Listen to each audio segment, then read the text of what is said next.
John Marshall was a man who had once worn his country's uniform with pride. A decorated Army veteran in his mid-50s, John's life had taken a drastic turn after returning home from his final deployment.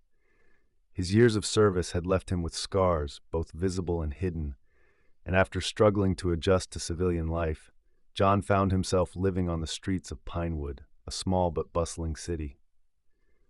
He carried with him only a tattered backpack, a few belongings, and the memories of a life that seemed like a distant dream.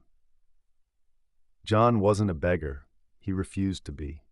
Instead, he tried to get by doing odd jobs and keeping to himself. At night, he'd often sleep behind the old Pinewood Library, a quiet spot where he felt somewhat safe. The library held a strange comfort for him. Perhaps it reminded him of the stories his mother used to read to him as a child. One cold November evening, as John settled down for the night, his thin blanket barely protecting him from the biting wind, he heard the familiar crunch of boots on gravel. Two police officers, Officers Reed and Carmichael, stood over him. "Sir, you can't stay here. This is private property," Officer Reed said firmly but not unkindly. "I'm not causing trouble," John replied, his voice calm. "I just needed a place to sleep." Despite his explanation, John was taken into custody for trespassing. It wasn't the first time, and he knew the routine by now. But this time, things were different. John was summoned to appear in court a week later. The courtroom was a modest one, filled with the usual murmurs and rustling of papers. Judge Eleanor Grant, a stern but fair woman in her late 40s, presided over the case. She glanced at John, noting his worn clothes and weary expression. "Mr. Marshall, you are charged with trespassing on private property. Do you have anything to say for yourself?" she asked. John stood, his back straight as if he were still in uniform. "Your Honor, I'm not a criminal. I served this country for over 20 years. I've seen things most people wouldn't believe, and I've done my best to live with those memories. I wasn't trying to break the law. I just needed a place to rest." The courtroom fell silent. Judge Grant seemed to hesitate, her pen hovering over her notes. Then something unexpected happened. A man sitting in the back of the courtroom stood up. "Your Honor, may I speak?" the man said. It was Thomas Greer, a local businessman and philanthropist. "I recognize Mr. Marshall. He saved my life during the Gulf War." The revelation sent a ripple through the courtroom. Thomas explained how John had risked his life to pull him from a burning vehicle during an ambush. Judge Grant leaned back in her chair, clearly moved. "Mr. Greer, are you certain?" she asked.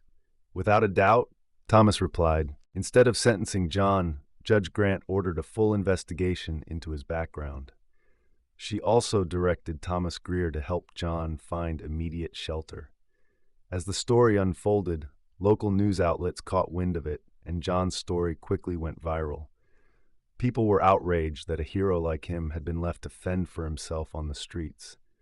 Offers of help began pouring in: housing, medical assistance, even job opportunities. For the first time in years, John felt like he wasn't invisible. But just as things seemed to be turning around, another twist emerged. During the investigation, a hidden truth came to light. John had a family, a wife and a son he hadn't seen in over 15 years. His wife, Linda, had believed he was dead. After John returned from his final deployment, he had struggled with severe PTSD. Unable to face his family, he had disappeared, thinking they'd be better off without him. When Linda saw John's story on the news, she was shocked. She contacted the reporters and asked to meet him. The reunion was emotional and overwhelming. John broke down, apologizing for the years of pain he had caused. Linda, though hurt, was relieved to know he was alive. Their son, now 22, had grown up believing his father was a hero who had given his life for his country. Meeting John for the first time was both awkward and heartwarming. With the support of his family, the community, and people like Thomas Greer, John began to rebuild his life. He underwent therapy for his PTSD, reconnected with old friends, and started working with local organizations to help other veterans struggling with homelessness. Judge Grant, moved by John's transformation, became an advocate for better support systems for veterans.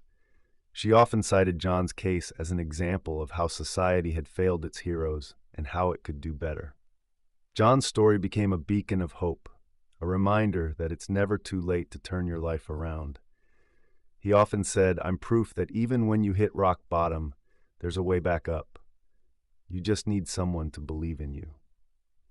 And in the small city of Pinewood, John Marshall became more than just a veteran. He became a symbol of resilience and redemption. That's the story, friends. I hope you enjoyed it. It was a pleasure sharing it with you all. Don't forget to comment below and let me know where you're watching from. It's always fun to see the global reach of these stories.